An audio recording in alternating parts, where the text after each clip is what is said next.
भर हाथ चूड़ी और भर मांग सिंदूर का खर्च मिलने से ही जिंदगी नहीं चलती है अम्मा जी। सुनैना अभी कॉलेज से आई ही थी कि बाबा ने कहा, सुलोचना बिटिया को कह दे कि शाम को लड़के वाले देखने आएंगे उसे। बहुत हो गई पढ़ाई लिखाई, इस बार लड़के ने पसंद कर लिया तो बस शादी करनी ही है। सुनैना ने कहा, बाबा बस इस साल मेरा आखिरी साल है मास्टर्स का, हो जाने दीजिए। तो बाबा ने कहा, ये पढ़ाई तो इसलिए कर पा रही है सुनैना क्योंकि तेरी साधारण शक्ल सूरत से तुझे कोई पसंद नहीं कर रहा, वरना मैं तुम्हारी शादी कब का करवा चुका होता। ये लड़का बहुत साधारण परिवार का है, कंप्यूटर रिपेयरिंग की दुकान पर रिपेयरिंग का काम करता है, घर द्वार भी छोटा है। अगर इसने तुझे पसंद कर लिया तो तुम्हारी शादी पक्की है। आखिरी साल की पढ़ाई मैं नहीं जानता। और देख सुनैना, ज़्यादा ख्वाहिशें मत पाल, जिंदगी से जो पति के घर में मिल जाए उसी में गुजारा करना है तुझे। देख तो तेरी माँ की ज़िंदगी कटी कि नहीं। अगले दिन नीरज और उनकी माँ सुनैना को देखने आए और पसंद कर शादी तय हो गई। बस अपनी मास्टर्स की फाइनल परीक्षा के महीने भर बाद ही नीरज की पत्नी बनकर सुनैना बगल के गांव चली गई। सास और नीरज और अब वो कुल मिलाकर 3 लोग ही हैं इस परिवार में। नीरज की कमाई भी इतनी ही है कि घर चल सकता है। घर भी छोटा है, घर की मालकिन उसकी सास ही है।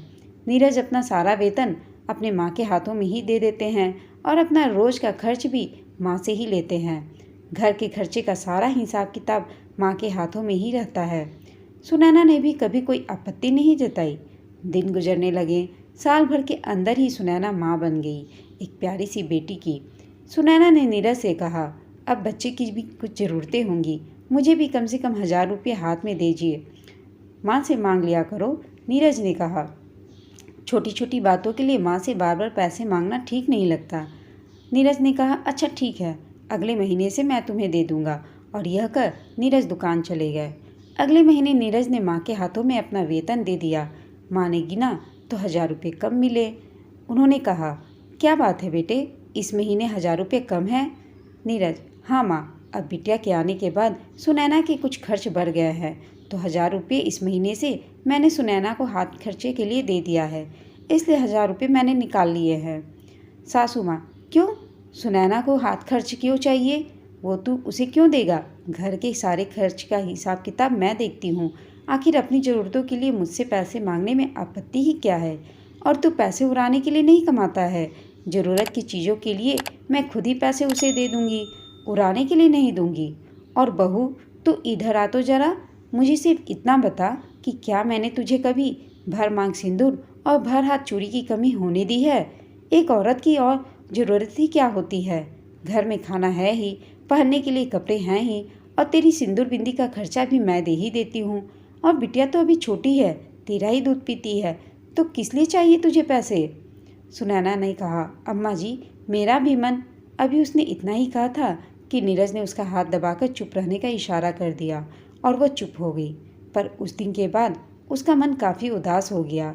सास से जब भी कुछ चीज़ के लिए पैसे मांगती तो उसे सास कई सवाल के जवाब भी देने होते, इतनी बंदिशें कि एक एक रुपये के लिए भी उसे अपने खर्चे ज़रूरतें बतानी होती हैं और अपनी सास के नज़र में वो खर्चे जायज़ होंगे तभी पैसे मिलेंगे। ओह, आज सुनैना को काफ़ी अखर गया कि जब उसने हगीज के लिए सास से पैसे मांगे कि उसकी बेटी को लेकर हॉस्पिटल जाना है, बेटी को पहनाकर ले जाएगी ताकि उसके कपड़े खराब ना हो, तो सास ने कहा, उसके लिए पैसे क्या बर्बाद करना, मेरी सूती की साड़ी फाड़ कर रुमाली पैंट बना ले बेटी के लिए और वही 5-6 ले जा बैग में, बदलती रहना। नीरज कहते हैं कि धीरे धीरे सब ठीक हो जाएगा, तुम सब्र रखो सुनैना। पर अब सुनैना ने समझ लिया है कि सास समझेगी नहीं कि औरत की ज़िंदगी सिर्फ सिंदूर और चूड़ी का खर्च मिल जाने से ही नहीं चलता। ज़िंदगी के साथ परिवार बढ़ता है, अपनी और बच्चों की ज़रूरतें और ख्वाहिशें बढ़ती हैं। क्या आदमी रोज़ रोज़ दाल भात खाकर ही जीता है? क्या कभी उसे मिठाई या गोलगप्पा खाने की इच्छा नहीं हो सकती? क्या कभी उसे अपने लिए नई साड़ी या बेटी के लिए नई फ्रॉक खरीदने की इच्छा नहीं हो सकती? और पति सब कुछ समझते हुए भी अच्छा बेटा बना रहेगा। माँ के विरुद्ध वो एक काम नहीं कर सकते हैं, तो क्या उसकी और उसकी बेटी की ज़िंदगी इतनी सीमित खर्चों में ही चलेगी? कोई शौक़, कोई मज़ा मस्ती सबके लिए सास के सामने दलील देनी होगी, उसे मिन्नतें करनी होगी? नहीं नहीं, अब आत्मनिर्भर होना है ज़रूरी है। अब उसे अपने कदम आत्मनिर्भरता की ओर बढ़ाने होंगे। उसने संस्कृत से मास्टर्स किया है। उसे पढ़ाई के दौरान ही मालूम हो गया था कि कोई भी साहित्य की पढ़ाई करने से अनुवादक की नौकरी मिल ही जाती है। विभिन्न जगहों पर अनुवादक की ज़रूरत होती है। ये काम ऑनलाइन घर से भी किया जा सकता है। चूँकि उसका पति कंप्यूटर रिपेयर करता था, इसलिए घर में एक पुराना सा लैपटॉप था। उसने उसे अपने फ़ोन से कनेक्ट किया और विभिन्न साइट्स पर अपना रिज्यूम संस्कृत से हिंदी अनुवादक पद के लिए डाल दिया। हफ्ते भर में ही 2 जगह से उसे ऑफ़र आया।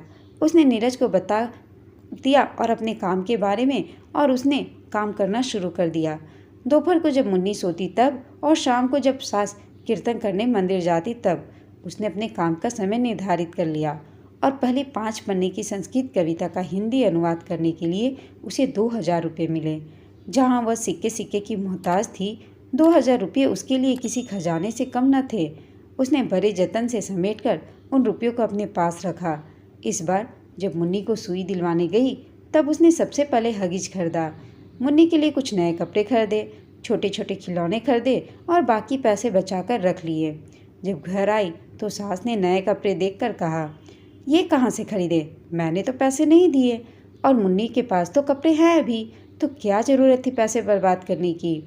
सुनैना ने कहा, अम्मा जी, मेरी बिटिया के पास बाहर जाने के लिए सिर्फ 2 ही कपड़े थे।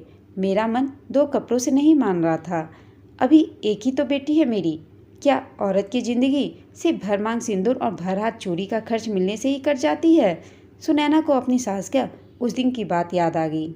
नहीं अम्मा जी, बाजार में कभी कभी कुछ देखकर खरीदने या खाने का भी मन करता है। माँ बन गई हूँ, बच्ची के खर्च के लिए गिन गिन कर पैसे मिलते हैं, तो क्या मैं उसे जी भर कपड़े खरीदने भी ना दूँ? और हाँ, मैंने अपनी कमाई से खरीदे हैं ये सब चीज़, घर बैठे काम खोज लिया है। सास ने कहा, ओह अच्छा, तो बहू तूने भी कमाना शुरू कर दिया है, तो पैसे मुझे दो रखने के लिए, जैसे बेटा नीरज देता है। तब तक नीरज भी घर आ चुके थे और सारा माजरा भी समझ चुके थे। तो उन्होंने माँ से कहा, सुनैना को अपने कमाए पैसे पर तो कम से कम उसका हक से खर्च करने दो माँ। मेरा वेतन तो मैं तुम्हें दे ही देता हूँ। सास, चाहे कोई कमाए, पैसे उड़ाने की आदत ठीक नहीं है। नीरज, माँ अभी तो काम शुरू किया है, वो काफ़ी समझदार है, उड़ाएगी नहीं पैसे, उसे भी अपनी ज़िंदगी जीने दो प्लीज़। सास, चलो ठीक है, लेकिन मुझे जिस दिन लगा कि अनाप शनाप खर्च कर रही है, मैं टोकूंगी ही। सुनैना सब देख रही थी। उसने माँ और नीरज की बातें सुन रही थी। वह मुस्कुराई और अपने पति को इशारों से सपोर्ट करने के लिए थैंक यू कहा। दोस्तों, आपको यह कहानी कैसी लगी हमें कमेंट करके बताइएगा। साथ ही कहानी अच्छी लगी हो तो इसे लाइक, शेयर और चैनल को सब्सक्राइब करना ना भूलें। कहानी सुनने के लिए आप सबका धन्यवाद।